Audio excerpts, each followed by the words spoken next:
What's up, guys? Now, fear. What is it good for, and how can we deal with it? Well, Geralt of Rivera, aka the Witcher, he's actually got a truism which kind of works and kind of doesn't, which I'll come on to straight after. Have a listen. Fear is an illness. If you catch it and you leave it untreated, it can consume you. How do you treat that? You face it. Facing your fear is not easy. Now, it's interesting, but he was actually talking more about anxiety there, and it is true that if you let it overtake you, it will consume you, but it's not actually fear in itself, because there is a difference. Anxiety is really this kind of vague, foggy sensation about perceived or imagined threats in the future, which aren't real, and fear, according to psychology, is an emotional response to an actual physical, immediate threat that's in your environment. So, fear is a known threat, whereas anxiety is a perceived future threat, and I'll come back to fear later. But let's have a look at anxiety first. Anxiety can actually stem from a childhood wound, and that wound is rejection. Now, I talk about this a bit more in the course that I'm putting together at the moment, but I'll insert a little snippet here for you, so have a listen and see if any of this relates to you. Rejection is a profound wound, because the one who suffers from it feels rejected in his being, and especially in his right to exist. Therefore, it is practically impossible to be yourself when you bear the wound. It is not unusual for people who feel rejected to have a fleeing physique, that's to say, a body or a part of the body that seems to want to disappear or become very small, as if the receding person wanted to go unnoticed for fear of being rejected. In terms of behaviour, they often doubt their right to exist. They seek solitude because if they receive a lot of attention, they would be afraid of not knowing what to do. They can be fleeing, which is why they prefer to not get attached to material things, because they would prevent them from running away. They often wonder what they're doing on this planet and find it hard to believe that they could be happy here and bring something into this world. They don't know what to do with themselves when they get too much attention.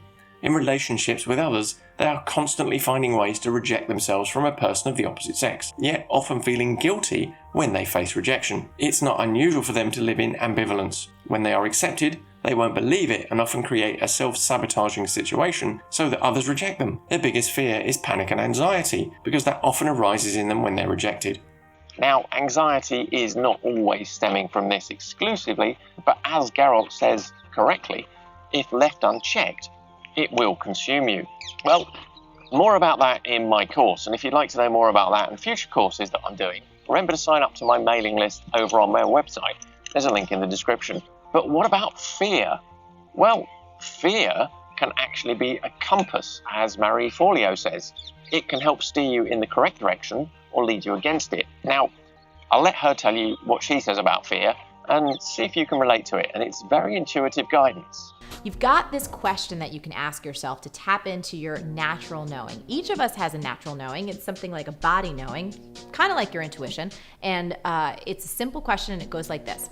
When you think about doing the thing that you're talking about and you're confused, you don't know if you shouldn't do it or you're just scared to do it, do you feel expansive or contracted? I have no idea what you're talking about. So Grace says she has no idea what the hell that means. So let's dive into what expansive means. So if you think about something and you feel expansive, it's kind of like your shoulders open up, your chest opens up, you get really excited. Even if there's a little bit of fear involved, it feels like, oh my God, I'd really love to do that. There's kind of like a forward motion. Everything expands. Now let's talk about contracted. So that feeling, if you think about doing the thing you're thinking about doing, and all of a sudden you start to kind of pull in, or your head starts to shake no, or you start to feel a sense of dread, or like, God, that feels like pulling teeth. That's a sense of contraction, and that's how you know. If it's a contracted feeling, that's your intuition or your gut telling you, stay away, honey. Do not go near that thing with a 10-foot pole. On the other hand, if you feel expansive and you still have some fear, go for it. It's a good thing. Now, she also says this in her book, Everything is Figure-Outable. Spending too much time trying to defeat or eliminate fear will only keep you stuck. Fear will be your companion as long as you're alive. It doesn't matter how much experience, success, or fame you acquire, you will always feel fear. Don't get seduced into thinking some magical day will arrive when you no longer feel afraid, and only then will you be ready to act. That's not how it works. Action is the antidote to fear. Action metabolizes it. The trick is allowing yourself to feel fear while you take action, which is kind of what Geralt said at the outset of the video. But what's the solution? Well, if we actually go way, way back to the Stoic philosophers, there is a method which can be used to help you address and tame your fears, whether it's actual fears or anxieties. It's a 3-step process, and it's quite simple. It needs a little bit of working out on your own, and Tim Ferriss has the perfect explanation of this in a TED Talk he did a few years ago. Have a listen. And I did find a quote that made a big difference in my life, which was, "We suffer more often in imagination than in reality," by Seneca the Younger, who's a famous Stoic writer. That took me to his letters, which took me to the exercise, premeditatio malorum, which means the premeditation of evils.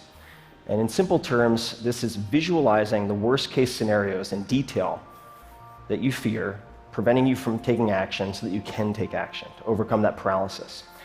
My problem was monkey mind, super loud, very incessant. Just thinking my way through problems doesn't work. I needed to capture my thoughts on paper, so I created a written exercise that I called fear setting, like goal setting for myself. And it consists of 3 pages. Super simple. The first page is right here. What if I ... question mark. This is whatever you fear, whatever is causing you anxiety, whatever you're putting off. Could be asking someone out, ending a relationship, asking for a promotion, quitting a job, starting a company, could be anything. For me, it was taking my first vacation in 4 years and stepping away from my business for a month to go to London, where I could stay in a friend's room for free, to either remove myself as a bottleneck in the business or shut it down. In the first column, define, you're writing down all of the worst things you can imagine happening if you take that step. And you want 10 to 20. I'm not going to go through all of them, but I'll give you 2 examples. So one was, I'll go to London, it'll be rainy, I'll get depressed, the whole thing will be a huge waste of time. Number 2, I'll miss a letter from the IRS, and I'll get audited, or raided, or shut down, or some such.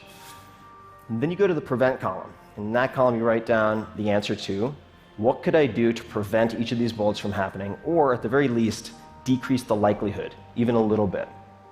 So if we're getting depressed in London, well, I could take a portable blue light with me, use it for 15 minutes in the morning. I knew that helped to stave off depressive episodes. For the IRS bit, I could change the mailing address on file with the IRS, so the paperwork would go to my accountant instead of to my UPS address. Easy peasy. Then we go to repair. So if the worst case scenarios happened, what could you do to repair the damage even a little bit? Or who could you ask for help? So in the first case, London, well, I could fork over some money, fly to Spain, get some sun, undo the damage if I got into a funk. In the case of missing a letter from the IRS, I could call a friend who is a lawyer or ask, say, a professor of law what they would recommend, who I should talk to, how had people handled this in the past. So one question to keep in mind as you're doing this first page is, has anyone else in the history of time, less intelligent or less driven, figured this out? Chances are the answer is yes. The second page is simple. What might be the benefits of an attempt or a partial success? So you can see we're playing up the fears and really taking a conservative look at the upside. So if you attempted whatever you're considering, might you build confidence, develop skills, emotionally, financially, otherwise? What might be the benefits of, say, a base hit? Spend 10 to 15 minutes on this. Page 3. This might be the most important, so don't skip it. The cost of inaction. Humans are very good at considering what might go wrong if we try something new, say, ask for a raise. What we don't often consider is the atrocious cost of the status quo, not changing anything. So you should ask yourself, if I avoid this action or decision, and actions and decisions like it, what might my life look like in, say, 6 months, 12 months, 3 years? Any further out, it starts to seem intangible. And really get detailed. Again, emotionally, financially, physically, whatever. And when I did this, it painted a terrifying picture. I was self-medicating. My business was going to implode at any moment, at all times, if I didn't step away. My relationships were fraying or failing. And I realized that inaction was no longer an option for me. Those are the 3 pages. That's it. That's fear setting. I'll link below to the full videos that I've referred to in this video today, and I really hope that that's a great start in helping you deal with and manage your fears, anxieties, and worries. Remember, if you've got any questions, comment below and ask me, or drop me an email through the About tab on YouTube. And remember to like, comment, and subscribe so you see more content like this in the future from YouTube. And remember, dream, dare, rise. That's Edward signing out for another video. Peace.